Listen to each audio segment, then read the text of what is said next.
99% of people are giving birth in facilities, in hospitals, where the physiologic process is interrupted. Welcome to the Greener Grass podcast from Bluebird Botanicals. I'm your host, Lex Pelger.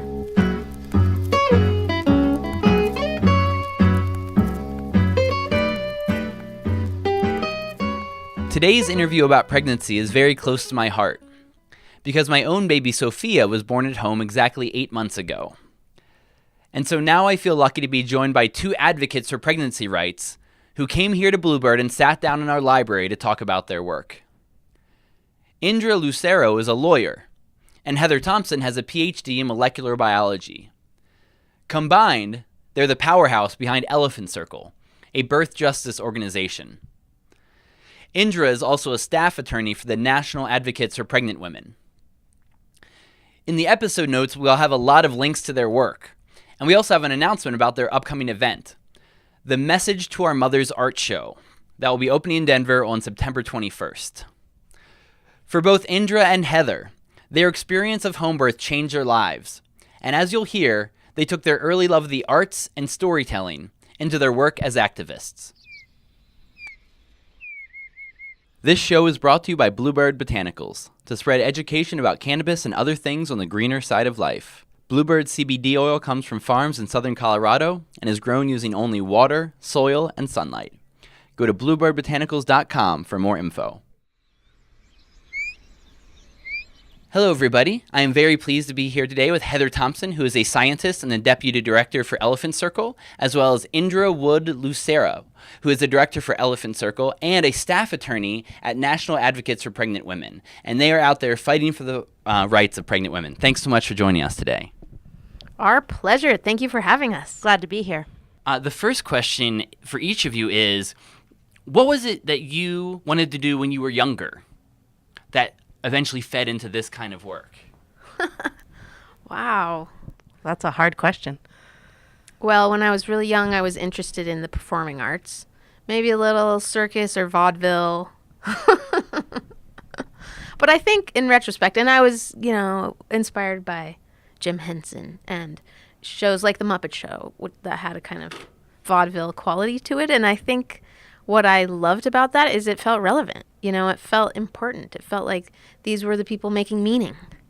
And that's what I wanted to do, I think, ultimately. And I think that is what I have ended up doing, is being a part of making meaning and communicating. Wow, that's hard to follow up. Well, my dad actually recently was teasing me that when I was about 10 years old, I was telling everybody I wanted to be a neonatologist. And mostly I was saying that because it was a cool word and I liked the way it felt in my mouth.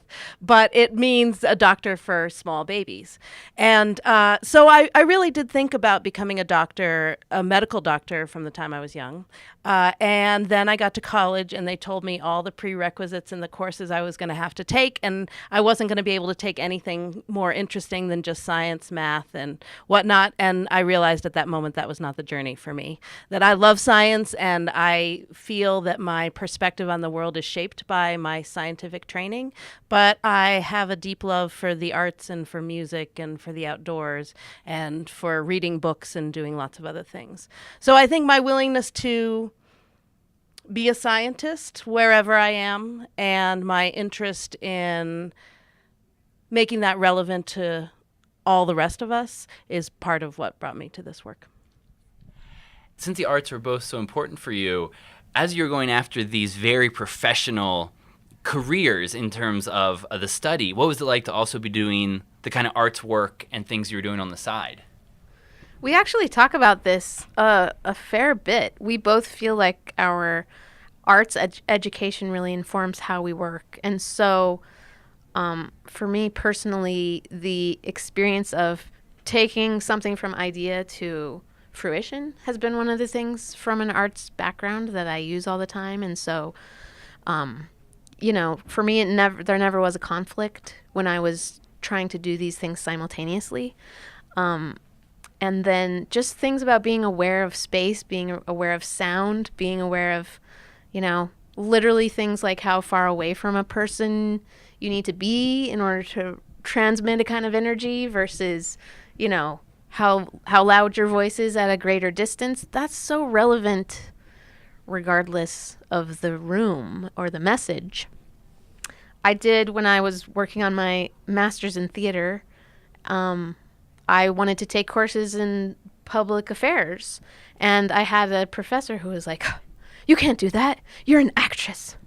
And I was like horrified and offended, and, still am a bit to this day, because first of all, in the history of the arts have always been very much integrated into society. And, at the time of the Greeks, for example, people doing theater were also the people thinking about philosophy, and they were the people, part of the governing class, essentially. So it's really not, it's a more new idea that they would be fields that were separated. They're really, as a person practicing, they don't feel so separate. Yeah, I mean, I'd agree from the science point of view. There's a lot of people in my background anyway who might have done science as their day job, but had some sort of art happening on the side, whether it was music or theater or writing books or whatnot. And I do feel that the creative process and what that looks like, and how the creative process is certainly part of academics and rigorous basic science, but it lends a playfulness to the process that I think has been important for the work we do now. We sometimes have a lot of heavy stories that we hear during the course of a day, and it's good to be able to figure out ways to hear those stories and tell those stories in non-traditional ways, in out-of-the-box ways, in ways that might make you laugh at something you thought you needed to be serious about, or bring seriousness to something that everybody wants to laugh at. And I think the integration of that with the way that we work has been a real bonus for me. I've never had a place where I really got to explore my artistic side out loud, in person, and in a regular way. And it's fabulous to be able to do that work now. This seems like maybe a good segue to talk about our upcoming art exhibit. So, as part of the Colorado Coalition to Protect Children and Family Rights, we were working on policy related to child welfare and families that use substances. Because of our work on the ground, finding and working with families who were dealing with policies that really negatively impacted them, that caused more stress, that caused more harm. And we wanted to try and get a handle on how to change these policies. And what we found was that there was a lot of bias out there. Just the way that certain people would, if they heard about a family where substance use was a factor in whatever way, it could be any kind of factor, but there would just automatically be negative associations, negative ideas, assumptions that they're bad parents. And that, of course, then impacted how, not only what the policies looked like, but how they were implemented. So we thought, one way to deal with that kind of bias is art. You can kind of leap over certain biases. You can kind of get around certain hurdles that logically people have a hard time with by just connecting more to their heart. So we got a grant through Arts and Society to do this project that we're calling Message to Our Mothers. And it's really just, we've curated several Colorado artists to make new, unique art that's really been built in community from Colorado families dealing with substance use. And with just that idea that, come see some art, be moved, be connected to people's lives. So we have an opening reception on September 21st at Red Line Gallery in Denver, 5 to 7. And that event itself will include spoken word performances, and the exhibit then will be up through October, mid-October, so folks can come engage with our work beyond the reception as well. That can lead me to a question I was very curious about, because you both had very high-level professional careers in science and law, and then it sounds like birth really changed your life and your trajectory, and I was wondering if we could hear more about what that was like for both of you. Well, I actually came into the law after giving birth, and it was partly because of how inspired I was by giving birth that I wanted to pursue the law as a tool specifically to use. So maybe you should go first, Heather. All right. Well, my journey was the opposite. I was a scientist and had been a scientist for a long time. I had taught anatomy and physiology. I used pregnancy and childbirth and breastfeeding as really good examples of physiologic systems. So I had approached it from a very normal physiologic perspective.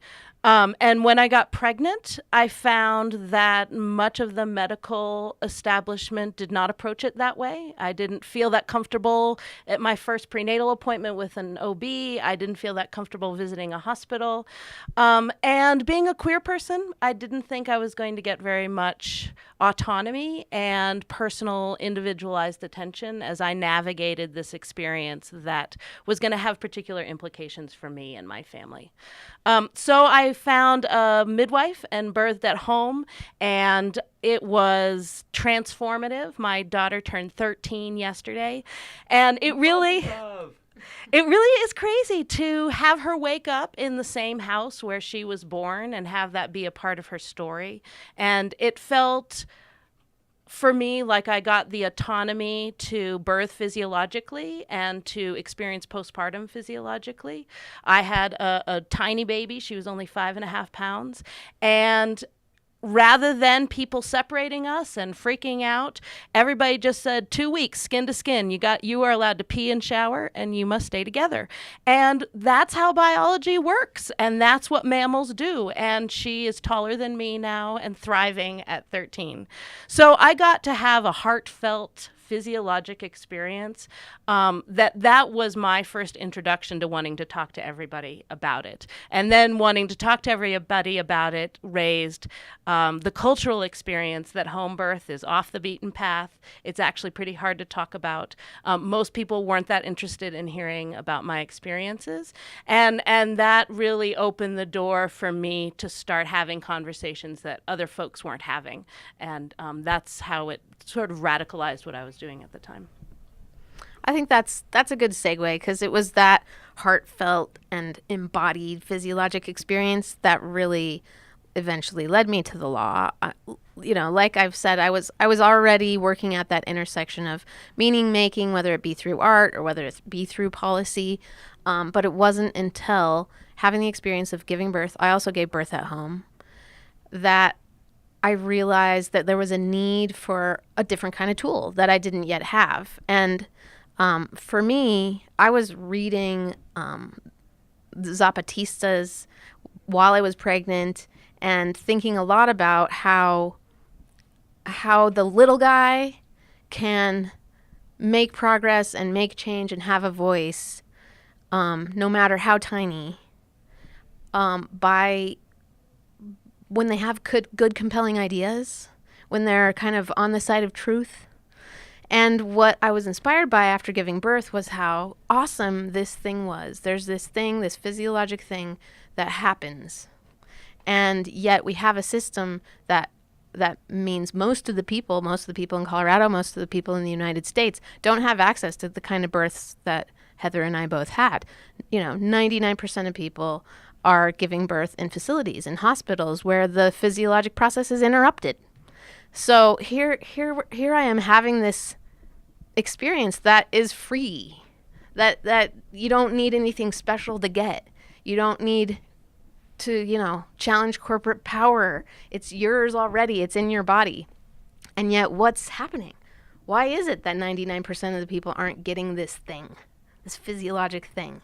And that got me really curious, and pretty soon led me to the law and all the ways that the law creates barriers and interrupts that physiologic process. Thank you both. Those are fascinating stories. And so how did you find the law once you had the embodied experience? What was it like to start looking at the actual regulations and how it plays out in the real world? Yeah, it was really, really integrated into that embodied experience because, first of all, I watched my midwives watching the clock while waiting for me to deliver the placenta. And I just kind of had this sense that there was something about that, and I really didn't know what it was. It turns out the regulations are very clear about how much time they have before they're supposed to transfer me to the hospital. And I was right on that edge. And I felt okay. I felt healthy. And it kind of felt like an arbitrary edge. And so that was one of the first places. The other place was being sutured. So I tore, which is fairly common, and they sutured me. And that was prohibited by the law at the time. So that was also very much a tangible place where it was like, this doesn't feel right. This is something that's part of the healthcare that I've sought, that I'm procuring these professionals for. It was clearly a skill that they had because I was watching them suture me. And it just felt ridiculous to me that this would be prescribed or outlawed or limited. And then as I came to talk to more midwives and I learned more about how that law worked, and it really impacts sort of access to the profession, the kind of people who are willing to do that work, take those kind of risks, and the kind of people who are willing to then procure that kind of service. And I could see how the law contributed to narrowing the field in terms of who can be a midwife and who can access a midwife. And that was just the beginning. I mean, there are many, many layers from there that I have since learned. And this might be a good place to ask about more specifically the work of the National Advocates for Pregnant Women, because there's so many different issues around this. And I was wondering, what are the main focuses of this organization that you work for now as lawyer? Yeah. So, I'm kind of telling the story from that personal view of how I bumped into the law. But another way that pregnant folks bump into the law is if they are criminalized for an outcome related to their pregnancy. And that's really the zone where National Advocates for Pregnant Women works. There's a number of ways that folks can be punished or controlled or criminalized as a result of their pregnancy. Most commonly, it looks like either somebody has a miscarriage or a stillbirth outside of a facility, and as a result, it's suspect. Often it's suspect as either, this is child abuse, this is murder, or this is an illegal abortion. The other common thing we see is people being criminalized or punished because of substance use during pregnancy. And sometimes they overlap. Sometimes there's a stillbirth or a miscarriage, and then the baby has an autopsy and there's drugs in their system. So that compounds this suspect situation.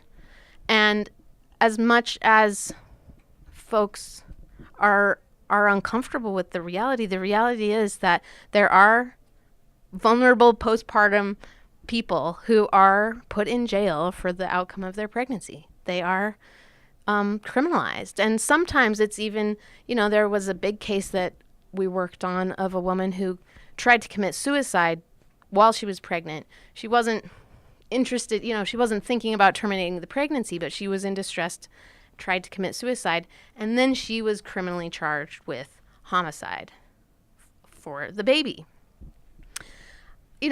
Many of these stories I think about that physiologic condition that people are in and the vulnerability, and then you layer on things like mental health, you layer on things like trauma, things like that, and it's just very distressing that a policy solution is jail. But it is in some places. Alabama in particular is a place we have our eye on, because they're using a law to criminalize folks using substances just across the board. A lot. We're seeing a lot. Hundreds of cases.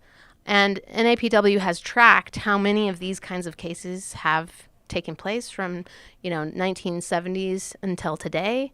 And it's in the hundreds. It's on the front page of our website if folks want to check it out. We're keep updating it. So it is something, it's not in the millions, but for me it's a piece of the puzzle that when it happens at all is too much. And it's a symptom of some of the, backward thinking, some of the bias, some of the misunderstanding. And a lot of it is just plain scientific misunderstanding, which is one thing I love about collaborating with Heather. A lot of these legal cases are based on wrong ideas. The idea that we can actually prove that consumption of a certain substance could kill a fetus in utero. We actually don't have that data. It's not very easy to make that connection. Scientists know that that's tenuous. It's very, very hard to know what causes miscarriages or stillbirths. And yet people, in terms of the law, they can use spurious notions as evidence that wouldn't stand up in a peer-reviewed article. And that would be a good science question is, when you explain to people about the harms from various substances and pregnancy, if any, how do you lay it out for these various things? Well, I try not to use the word harms, is one piece of it. And I usually preface what I'm going to say by telling people I'm not going to use the word safe either. I believe harm and safe are words that individuals generally need to define for themselves, and they come from a well-articulated and well-evidenced risk-benefit analysis. As part of my work since about 2003, I've been working as an in-home postpartum care provider. So I've provided help to hundreds of families at this point in the first days, weeks, months after they have a baby. And so before I was having any kind of conversation about substance use in families on a legislative or policy level, I was having those conversations with people in their houses in the middle of the night, through tears and diapers and, laying on the floor in their bedrooms. So I have a lot of experience with how people navigate deciding to put things in their body when they are pregnant and early postpartum. And in my experience, for the vast majority of folks, they are trying to be the best parents that they can be. And so to talk about risks and harms and safety doesn't give them the information that they need to be able to decide what is best for their situation. I really believe I can never know what somebody else's risk-benefit analysis looks like because I don't have access to their lives. They know things about themselves and their trajectory that I, as an outsider, I think it's actually risky for me to project that on them. So I do talk about what does the scientific literature say about what we might know about the potential outcomes if you expose a baby to X, Y, and Z, specifically cannabis. I've been thinking about that a lot in the last 5 or 6 years. What are the potential outcomes if a newborn is exposed to cannabis via breast milk?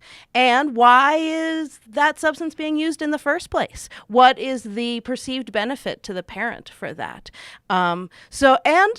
Here in Colorado and certainly elsewhere, Colorado doesn't criminalize folks in the same sort of way as Alabama does. But now that cannabis is legal, there's a whole new conversation to be had around state intervention into families when they are parents who use cannabis. So I've had to think about that as a risk and a harm. And as a scientist, state intervention has the potential for harm. I might even go so far as to say that there is no way for a state to intervene without some harm being caused to an early postpartum family. Not to say sometimes that the benefit of that doesn't actually outweigh that, but I think that people who make policy, people who create rubrics for deciding about what happens with substance-using parents and kids don't think about the biology of mammals, and that we are, at the end of the day, mammals. Separating baby mammals from their caregivers is a dangerous practice. We have a little context now with what's happening at the border. People are talking about the trauma and the physiologic effects of separation. And I really hope that conversation trickles down to the ways we talk about state intervention when it comes to substance-using parents. Because the assumption and the bias, and even the instinct, I'm not immune from that instinct that, we need to maybe protect that baby from that parent. But if we flip that viewpoint that biologically those two mammals are designed to be together, unless it's worst case scenario. And that worst case scenario usually approaches death. Neurologically for the baby, it certainly does when you separate them. So if you start thinking that we need to do everything we can to keep these two people together and to support them, and that we will support the baby by supporting the parents and the family unit in the least punitive way possible, I and my experience of the last 15 years says that can produce a lot of good results. And that's just not the perspective I see being the first perspective much of the time. And the science is just so clear about the importance of that postpartum contact and all of these animals that they study. And so I was curious about your take on the science of cannabis and partum and postpartum, because it's hard because it's all over the place. It's not an easy thing to study. There's so many studies out there. So when you're giving your shorter version to people who are scared, curious, want to learn, lawmakers, what do you say to them? Well, I remind us all that the data is very clear that pregnancy in particular is a great time for people to make life changes. So if people are inspired or feel that their cannabis use negatively impacts them, they feel that themselves, it's actually a really good time to support them in making whatever changes they want to make. And that is my personal experience as well, that if people feel like their cannabis use is harming them in some way, they try to remedy that during pregnancy. That being said, there are people for whom cannabis is going to be the right medicine for them. And there are very few outcomes in the scientific literature that are clear. The one outcome that I hear anecdotally and see in the literature is if you are a heavy user, regular user, and I'm talking daily, more than once a day, more than 7 times a day. I mean, there's some people who are dosing all the day through. That low birth weight might be an outcome that is part of your journey. I also remind folks there's a lot of ways to combat low birth weight even before you get to birth by taking care of yourself in other ways. So again, that risk-benefit analysis, I try to be clear that there are some outcomes that potentially are real and that folks should know about that, particularly if they're smoking cannabis, because smoking in any case is going to reduce oxygen and blood flow to the person using it and most likely to the fetus as well. When it comes to breastfeeding, there's actually no clear negative medical outcome that we can determine. There is a lot of fear that we just haven't determined it yet. And in this country, we tend to forget about the research that happens in Jamaica, where there was a 5-year study where they looked at a very particular group of people where the women who participated in the consumption and commerce of cannabis actually had greater financial independence. Their postpartum home life was more stable and more geared towards good child development. And those exposed kids, in some parameters, did better than the non-exposed kids. And that was all the way out to kindergarten. And really what the researchers found was the independent effect did not come from cannabis use. It came from the postpartum home environment. That is what we saw with crack babies as well. You know, we spent hundreds of thousands of dollars and many, many years trying to show that crack exposure in utero was going to wreck a person. And what we learned is that poverty is what wrecks a person, and a poor postpartum environment for child development. And so those kids who were born exposed to crack and then went on to have a healthful, productive, good development home life did fine in the world. Those who didn't do as well. And it's a good reminder. History teaches us a lot. We're in a little bit of the fear, bias, big worry stage of cannabis. And I think that we need to remind ourselves that we have known negative effects of alcohol use in pregnancy, cigarette use in pregnancy, and poverty in pregnancy. And we need to not take our eye off those 3 to myopically focus on cannabis. I just want to put air quotes around crack baby. Noting that has been debunked, and that was a phrase really built up in the media and was part of a moment of hysteria, really, that has not borne out. So there is in fact no such thing, which is why I want to put air quotes around it. Yeah, thank you. Good reminder.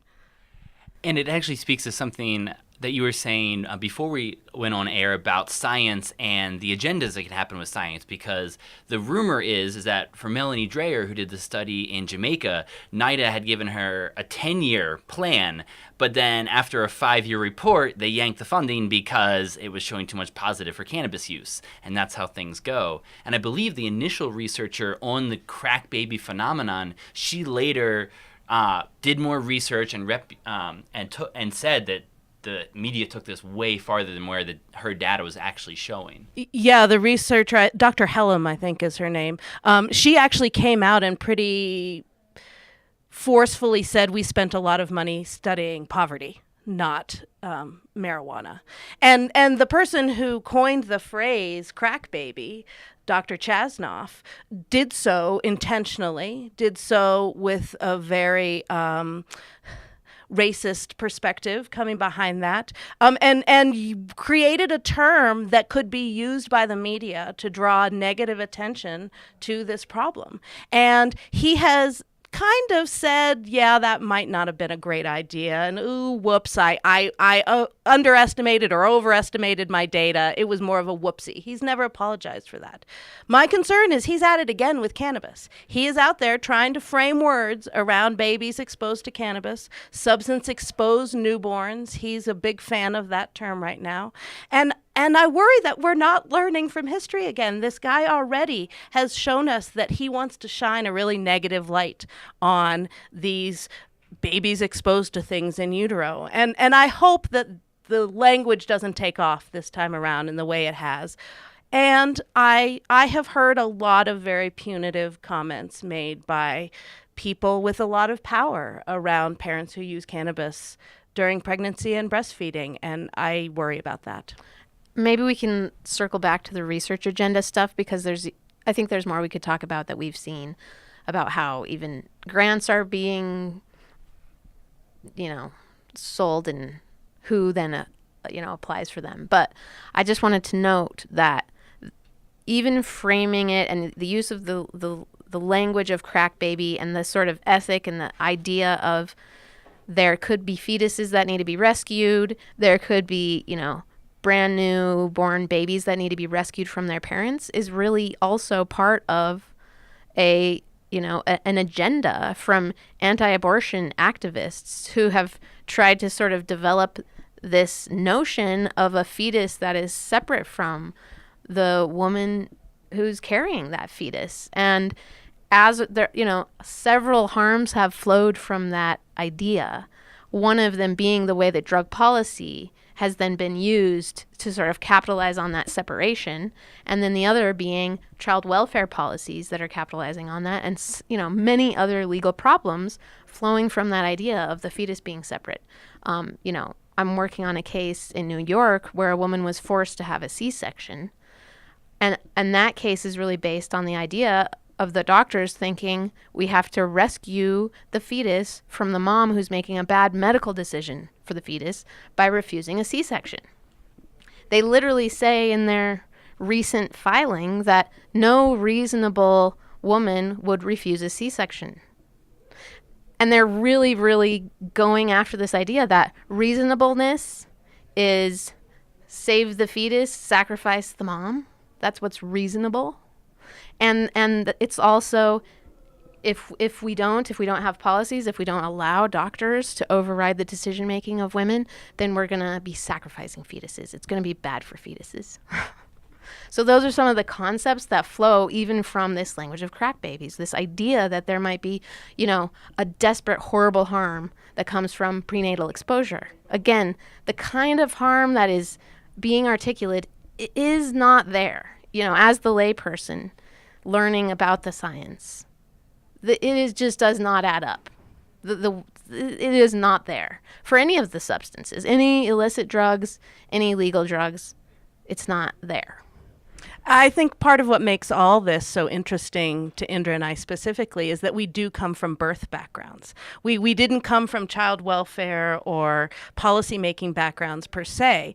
And it's not just some of the systems governmentally that put the fetus and the baby first. It's our maternal health care system as well is very much designed to protect the baby and protect the baby from their parents, if need be. The fact that you see one person for your prenatal care and then you go give birth at a totally different place with strangers who don't have a relationship with you, don't have any way to judge that notation in your chart that you might have used marijuana in the first trimester, then they just go into strategic, whatever their bias might be, whatever their hospital policy is, without any regard for that mother as a human who has probably been doing the best job growing that baby possible. And then as soon as that baby is born and has the potential to have their own legal rights, they can become sort of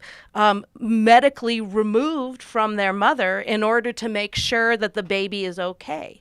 And from a physiologic birth point of view, even if you were worried about the worst possible things from cannabis use during pregnancy, you're going to have the tiniest baby ever. You're going to have a mom with anemia. You're going to have baby with a drop in their intelligence come adolescence. These are all the things that public health officials tell us could be real. Keep that parent and that baby together. Keep that cord attached. Use everything that Mother Nature gave us to Breastfeed that baby. Breastfeed that baby. You know, really, if we're really actually worried about this baby's health outcomes, let us do everything we can to improve them. But the maternity care system doesn't even work that way for a normal everyday birth without any kind of, extraneous situations. So I think that's another perspective that we end up bringing to this conversation, that folks are enculturated to understand. You just go to a place where they collect your pee in a cup and you can't say anything about it and nobody knows you, and that's just the way it is. And that actually isn't always the way we see it. You know, that's actually a good segue back to the research agenda thing and this idea of harm, because really maternity care has been built on, what kinds of practices, what kind of procedures do we need to do in order to prevent harm, instead of building a maternity care system that's says what can we do to best facilitate the physiology that already works well most of the time. And as a result, we have certain system breakdowns. Similarly, when you head out and your question is what kind of harm is this substance doing, you're going to have breakdowns in the kind of data and the way that you can apply it to typical physiologic situations. Yeah, I want to say another thing about the research agenda and sort of the agenda of writing papers as well. I am in a situation where I need to keep track of all the papers that come out, so I can't only read the abstracts. I really need to read the full paper. That's tricky because I'm not part of a system. I'm not institutionally affiliated, so I don't have access to most of those papers unless I buy them, which therein is another level of keeping the folks who aren't part of the institution from being able to see all the words. And I've written a lot of abstracts. I worked in molecular biology for a long time, and I spent time doing experiments in dishes and in test tubes where, in order to get the next grant, you had to make it sound like it was going to affect human health. So you write your abstracts like a billboard. They are a marketing tool for people to recognize and see and publish and cite. They many times do not really represent what the data show. And I am reminded of this with every single publication I read. This week I've been reading several, and there's so many lovely findings in the meat of these papers about cannabis, breastfeeding, cannabis use, cannabis in pregnancy that aren't making the light of day because they're not negative. And these folks have been funded by National Institutes of Drug Abuse or NIH or a CDPHE request for proposals looking at the risks of recreational. So your objectives have to involve looking at the risks. So when you publish, you want to highlight the risks rather than these other meaty, juicy pieces of information that could help clinicians, could help policymakers, could help parents make better decisions. So I worry that a lot of decisions are being made based on abstracts, not looking at funding sources, and that authors and scientists are even feeling the push to damp down what they have found in order to fit the current narrative to get it published. And I mean, I've had authors tell me flat out, I don't believe what I wrote in my paper, but that was the political pressure I was under to write it that way. That's real, and that's a piece we're not talking about because we do put so much belief in the non-biased nature of science and don't understand the marketing and the politics and the things that go on behind the scenes. It occurs to me too that it's also the sort of tunnel vision of working in a field, which is also, Totally. Comes back even to our arts background and why we work together and why we do sort of interdisciplinary work, because you can make errors by being too narrowly focused. And I think the data we were just talking about with the 38% is probably due to just a sort of narrowing of your field of vision. And the way that we engage with this data is so rooted in how are people being alive? What is it to be alive? What is it to be, recently postpartum? Like, literally, what does that mean? We know people who are there. And so the numbers root into meaningful things. But if you're not doing that kind of meaningful work in whole beings, whole pictures, it's easier to make, even whether it's calculation errors or just typos that have really profound effects. Because you're focused on the data, you're focused on numbers, you're focused on the abstract, you're trying to sell a particular thing, and you're not really appreciating what it means to people. Yeah, just for your background, we were discussing there's this paper in pediatrics. There's a commentary, so like short version. And there is a number that has now been transposed a couple times as 38% of pregnant women are using cannabis. That number struck me as astoundingly high, about tenfold higher than almost the vast majority of numbers I'd seen. And so I went back all the way to the primary paper, and it took me a week to actually find the primary paper. And that's not what the data said at all. The data said that 38% of the current marijuana users in a group of pregnant and postpartum people had used during pregnancy. Well, that makes a heck of a lot more sense and actually speaks to the fact that most of them aren't using. Most of them, even if they'd used in the past 30 days, did not use during pregnancy. And this is in Pediatrics, the #1 pediatrician journal. This number is going to be circulated through pediatric practices, with pediatricians now believing that nearly half of pregnant women were using weed during pregnancy. And that is dangerous. It is dangerous. It's very scary to hear these numbers and the bad science and myths keep compounding, because you all have to hear the real world stories of families getting broken up, and it just sounds like such a horror show that just keeps getting worse. And I'm wondering about the atmosphere and how it's been since you've gotten into really focus on this. What shifts you've seen towards the negative, but also maybe areas of hope as well? I think the shifts we've seen are in the void that a lack of knowledge creates. People are willing to fill it with fear. And policies that are based on fear are, narrow, they're less nuanced, they're not individualized. You miss a lot when you kind of orient toward fear. And I've seen, even just in the past 5 years, as people realize, oh, what about breastfeeding? And then they're like, whoa, we don't know anything when it comes to cannabis and breast milk. Whoa.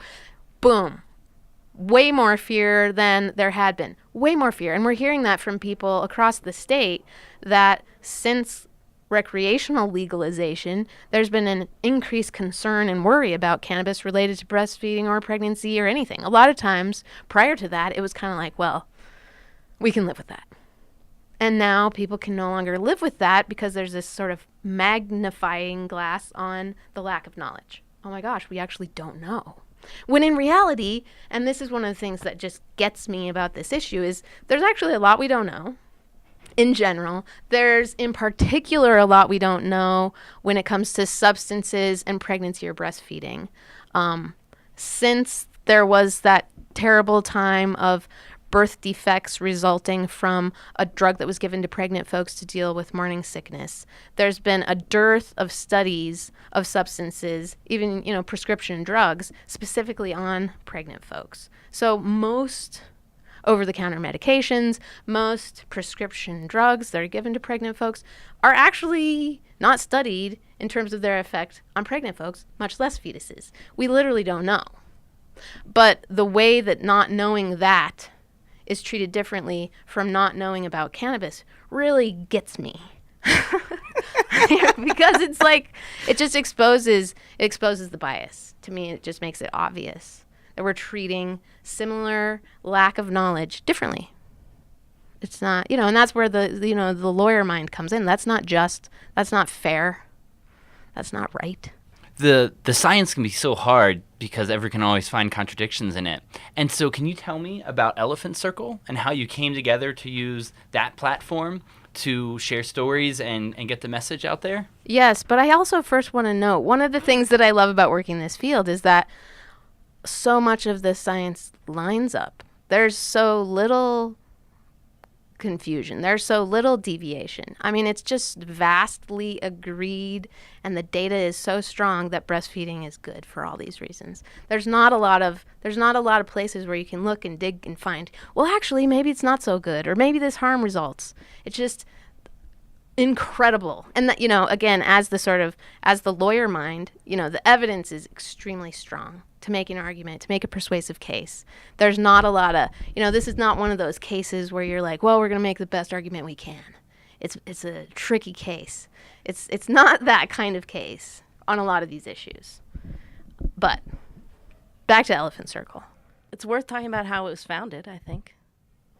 It really, started with a friend and I, both queer-identified Latinx folks from the Southwest, which I think gave us a sort of perspective of the big systems don't always apply. There's an outsiderness that comes from that lived experience that I think, allowed me to be more skeptical. And so from there, we just noticed, these systems are not working. These systems are not working for mammals, for human beings. And that's really what inspired our use of the name Elephant Circle. As an example of mammals that are kind of like in tune with and connected to their physiologic reality, they circle around the laboring elephant and they stay with her, and they're very in tune with her while she's laboring and very supportive, but also they form this circle of defense. If you can, picture a circle of elephants, that's not, no predator could breach such a powerful circle. And so that was the inspiration behind Elephant Circle, that we wanted to create something like that could be a place where people could feel supported and connected and like, we were with them, but also that we had their back, that we could defend them, which is why it also warranted a multidisciplinary approach. The law certainly isn't a very nurturing thing, so that alone would be inadequate, but it certainly is a piece of a tool that could help provide that defense and that we've got your back kind of component. Yeah, and I think that was the way I was doing the work I was doing at the time. I was working at a birth center and doing postpartum work. And so it really was supporting and defending strong people in vulnerable times. I was coming from the midwifery model of care, so it was a very holistic perspective. And I was born and raised here in Colorado, have lots of feelings about the access to birth options. There were a lot of things that worked in my favor, that I could have a home birth, an attended home birth with a skilled midwife. And I wanted to make sure that option was open to more and more people. So I was doing work and watching what Elephant Circle was doing. And at one of the Sunset reviews for home birth midwives, I followed very closely and donated some money and cheered them on. And, and I think Indra and my circles started overlapping more and more. We started spending time more, and we just started realizing the similar views that we had about. Indra also was born and raised in Colorado, so shared my intensity about making sure that Coloradans had access to any kind of birth that they wanted.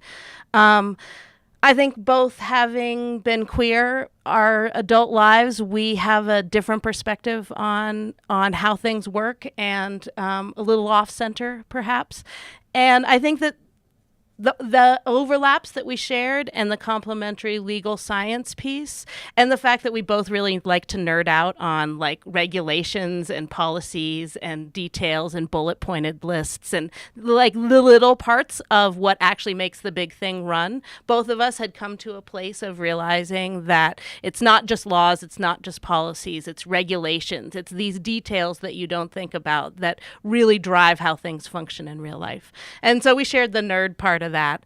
And we just found ourselves really enjoying working together, being powerful working together. We started being able, sometimes I think about our journey as that, rock who gathers more and more of their outside layer as they roll along. And that would be some of the change that I would speak to having seen we're working with a crew of people now who are talking about these issues in a really new and creative kind of way.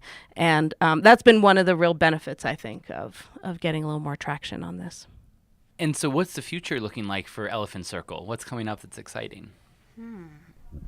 I mean, I'm really excited about the work that we're doing around breastfeeding. I think it's pretty cutting edge, but also important. I think we're onto something. I'm not aware of many people nationally even working on breastfeeding and understanding it, thinking about it as a harm reduction approach, helping to really bolster and develop the thinking and the languaging and the communicating around it as something that is a strategy that families have access to that can that isn't just sort of good with regard to outcomes, but it's something that they can use today to take tiny steps that will get them to a better position down the road. It's like an accessible sort of tool. And the fact that it's really challenging, really challenging the languaging that's going on right now, which is a harm-based. Oh my gosh, what could be the harm? What are the risks of breastfeeding? So I'm very excited about challenging that directly. Yeah, and I think we're challenging it in a lot of spaces, which has been really fun, not just medical spaces or spaces where you're talking to clinicians, but we did a talk to lawyers earlier this year about breastfeeding as protective capacity from both a legal and a biologic point of view. We've been talking about how do we help child welfare think more about breastfeeding as a high priority as they strategize how to resource families. So I'd agree the breastfeeding piece is big. And we were part of the first study that came out of the Infant Risk Center on breastfeeding and cannabis use, the Dr. Baker study that came out in April, and they're looking to do more research in Colorado. So I would imagine we'll stay as a support team for that as well, because they have some really clear ideas about great next steps that will give us data that can really be used by clinicians to help advise folks. So I'd also just say, because we work in a really creative way and in an innovative entrepreneurial way, it's less like a sort of typical corporate structure where we have an idea and then we're like, okay, what are the steps we need to take to execute or to get this product out or to get this idea out.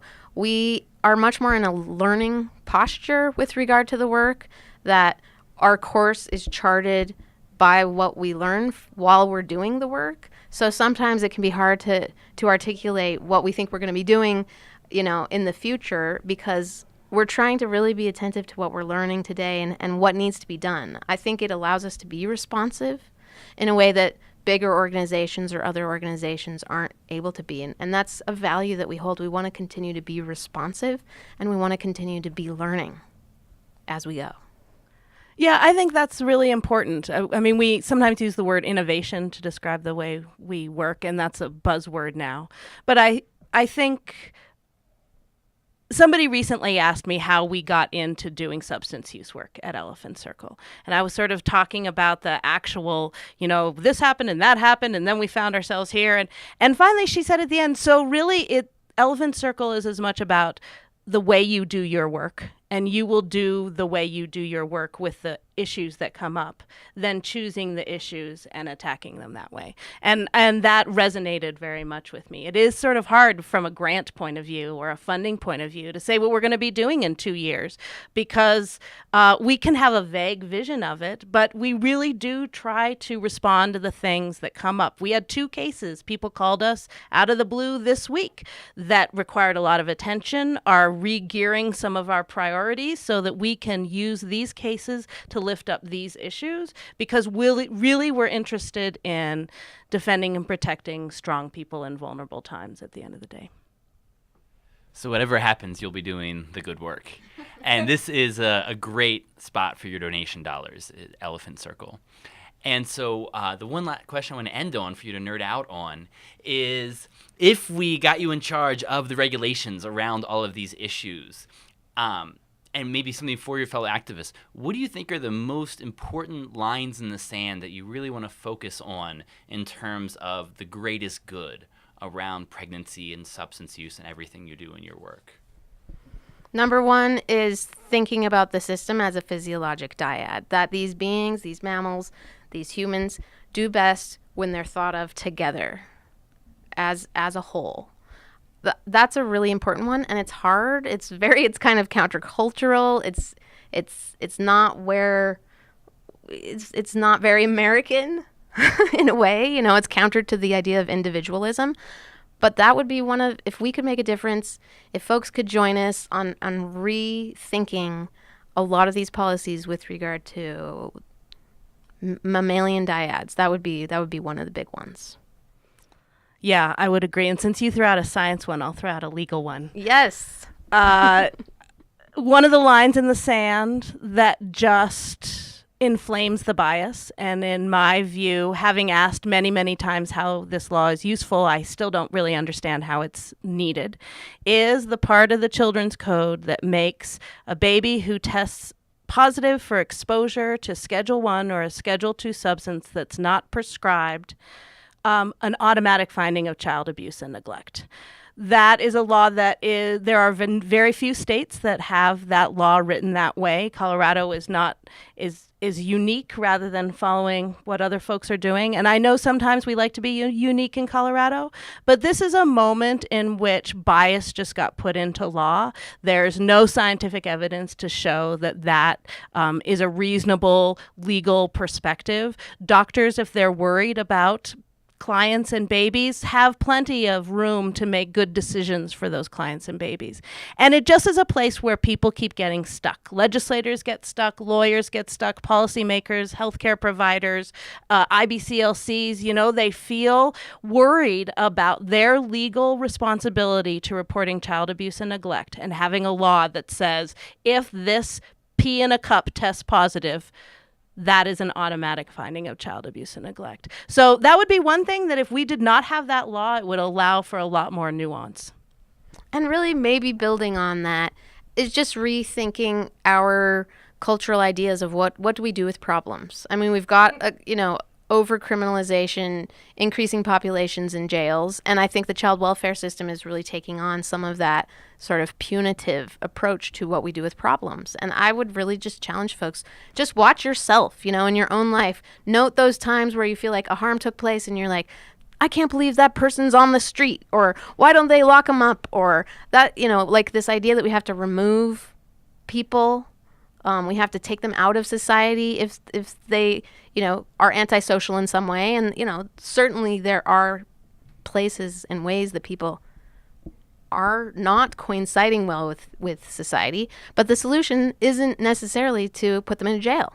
There are other solutions. And I think I'd really like to challenge people to rethink that. And certainly, the drug policy realm has been one place where there's been more and more talk about that, the overcriminalization of really ultimately substance use has been bad. It's been bad. It's been bad for our country. It's made the wrong people rich. It's, made the wrong people poorer, and to really, really rethink that. Yeah, and I think I'd just have one last thing. And it comes from our view as community organizers, that the best policies and the best laws are made when the people they're going to impact are part of the process of talking about, discovering, imagining, reimagining, testing, again imagining these kinds of policies. And I rarely see that families who are using, struggling, succeeding with substance use are part of the conversations about good policy for them. And And I think that's a power dynamic that's really difficult. And I think it, again, furthers bias and it furthers assumptions. And if we listen to people who are experiencing this, our policies might be less, let's lock them up and put them away, because we'll have a more humanistic perspective on why they might be doing what they're doing. Not about me without me. Well, thank you so much. It's really great to be getting law from the scientist and science from the lawyer and enjoying you two together. So thank you so much for coming and sharing with us today, and please keep up the good work. Thank you. Thank you so much. Greener Grass is a Bluebird Botanicals podcast. Their CBD oil supports a healthy body and a strong endocannabinoid system. They've got friendly customer service who can answer any of your questions, and the number is right there at the top of their webpage. But, per the FDA, they won't be able to make any medical claims for these nutritional supplements. That's also the reason you'll hear little about CBD on this show. There's no need for us to add more evidence about CBD when a simple Google search will give you more than you can read in a month of Sundays. So this show covers the cannabis world and more, with editorial freedom from Bluebird Botanicals. Thanks for joining the Greener Grass podcast. As always, our audio alchemist is Matt Payne. The Gypsy Jazz theme music comes from Brett Van Donsel. Our beautiful bird sounds are courtesy of Lang Elliott. And I'm your host, Lex Pelger, wishing you a bright green day.